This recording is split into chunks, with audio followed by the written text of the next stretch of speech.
কাছাড়ের জিরিঘাটে অভিযানে গ্রেপ্তার এনএনসি ৩ ক্যাডার। কাছাড় পুলিশ ও ৩৯ নং আসাম রাইফেলস যৌথভাবে অভিযান চালিয়ে এনএনসি ৩ ক্যাডারকে গ্রেপ্তার করেছে। গোপন তথ্যের ভিত্তিতে শিলচর থেকে ৬০ কিলোমিটার দূরে গভীর রাতে আসাম মণিপুর সীমান্তে জিরিঘাট থানার অধীন ক্রো উলং গ্রামে কাছাড় পুলিশ ও আসাম রাইফেলস অভিযান চালায়। অভিযানে নেমে ৩ এনএনসি সক্রিয় ক্যাডারকে গ্রেপ্তার করতে সক্ষম হয়েছে কাছাড় পুলিশ। সোমবার শিলচরে এক সাংবাদিক বৈঠক করে কাছাড়ের পুলিশ সুপার নোমাল মাহাতো অভিযান ও গ্রেপ্তারের কথা জানান। তিনি বলেন, তাদের জিজ্ঞাসাবাদের পর আদালতে হাজির করে 10 দিনের জন্য পুলিশ হেফাজতে দেওয়ার আবেদন জানানো হয়েছে। গ্রেপ্তারকৃত জঙ্গি সদস্যরা হলেন জিরিঘাটের চামটিলার দুজন, পাউনিং রংমাই বয়স 45 ও দ্বিতীয় ওয়াং রংমেই বয়স 40। অপরজন জিরিঘাটের নামজাইরেই গংমই বয়স 40। এসপি জানান, গত 12ই ডিসেম্বর আসাম মণিপুর সীমান্তের নামডাইলং গ্রামে গুলিতে নিহত এনএনসি উচ্চ পদমর্যাদার ক্যাডার গাইরিন চুংপাও রংমাই হত্যাকাণ্ডের সঙ্গে এই জঙ্গিরা জড়িত রয়েছে বলে সন্দেহ করা হচ্ছে। পরে জিজ্ঞাসাবাদে তারা সক্রিয় ক্যাডার বলে সক্রিয় করেছে। নাগা ন্যাশনালের জিলিয়েনগ্রং অঞ্চলে আরিয়ার কমান্ডার হিসাবে কাজ করে আসছে বলে জানায় তারা। যোৱা 12 ডিচেম্বৰ তাৰিখে জিৰিঘাট থানাৰ অন্তৰ্গত নামদাইলং গাঁৱত এটা হত্যাৰ ঘটনা হৈছিলে আৰু যিজনক হত্যা কৰা হৈছিলে তেওঁ আছিলে এনএনচি কেডাৰ, মানে নাগা নেশ্যনেল কাউন্সিলৰ কেডাৰ। তেওঁৰ নাম আছিলে গাইডিং চাওপাও ৰংমাই আৰু তেখেতে এটা সেলফ ষ্টাইল, তেওঁ এটা মৈদান পিঅ বা তেওঁ এজন ছিনিয়ৰ কেডাৰ আছিলে।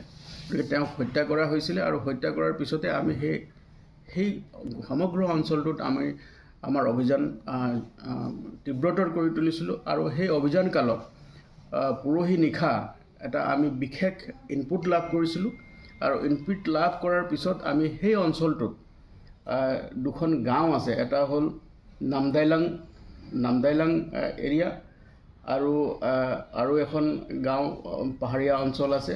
সেই তাতে আমি এটা বিশেষ অভিযান আৰম্ভ কৰিছিলোঁ আৰু এই অভিযানত আমাৰ সৈতে আসাম ৰাইফলৰ বিষয়া আৰু তেওঁলোকৰ দল আছিলে। আৰু গোটেই অভিযান কালত আমি 3জনকৈ এক্টিভ এনএনচি কেডাৰ আমি তেওঁলোকক ধৰিবলৈ সক্ষম হ'লোঁ। আৰু এই 3জন এক্টিভ কেডাৰৰ নাম হ'ল পাউনিং ৰংমাই, ছান অফ দাম্পানা ৰংমাই, চামটিলা, জিৰিঘাট।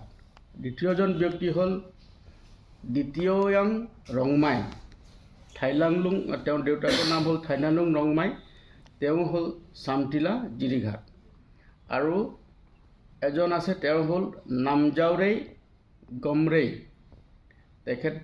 তেখেতৰ হ'ল নামদাইলঙৰ, জিৰিঘাটৰ। গতিকে তেওঁলোকক আমি 3জনকে এৰেষ্ট কৰিছোঁ আৰু তেওঁলোকক আমি ইণ্টাৰোগেশ্যন কৰিছোঁ। আৰু তদন্তকালত দেখা গৈছে যে তেওঁলোকে নিজস্বভাৱে স্বীকাৰ কৰিছে যে তেওঁলোকে এই এনএনচি বা নাগা নেশ্যনেল কাউন্সিলৰ তেওঁলোকে এক্টিভ কেডাৰ, আৰু তেওঁলোকে সেই অঞ্চলত চলি থকা বিভিন্ন দুষ্কৃতিমূলক ঘটনা বা ধন দাবীৰ ঘটনাৰ সৈতে তেওঁলোকে জড়িত হৈ আছে। আৰু আমাৰ প্ৰাইম ছাছপেক্ট হ'ল এই 3জন, আৰু এই 3জনে এই ঘটনাটোৰ সৈতে জড়িত বুলি তেওঁলোকক আমি ছাছপেক্ট কৰিছোঁ আৰু সেইকাৰণে আমি তদন্ত চলাই আছোঁ।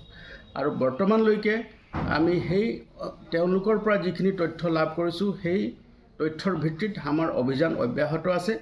আৰু অভিযান কালত আমি তেওঁলোকৰ পৰা কিছু সংখ্যক নথি পত্ৰ আমি লাভ কৰিছোঁ আৰু বৰ্তমানলৈকে আমাৰ অভিযান চলি আছে। এই অভিযান কালতে আমি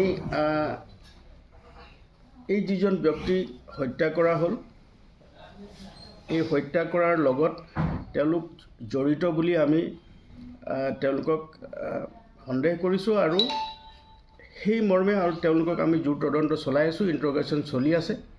আৰু এই তদন্ত কালত দেখা গৈছে যে তেওঁলোকে বহুদিন ধৰি এনেকুৱা ধৰণৰ অসামাজিক কিছুমান কাৰ্যকলাপৰ সৈতে জড়িত হৈ আছিল। আৰু তাৰ এজন ব্যক্তি যোৱা 2 বছৰ আগতে সেই অঞ্চলত এজন এনএনচি কেডাৰৰ হত্যা হৈছিলে, তেওঁৰ নাম আছিলে ডেভিড।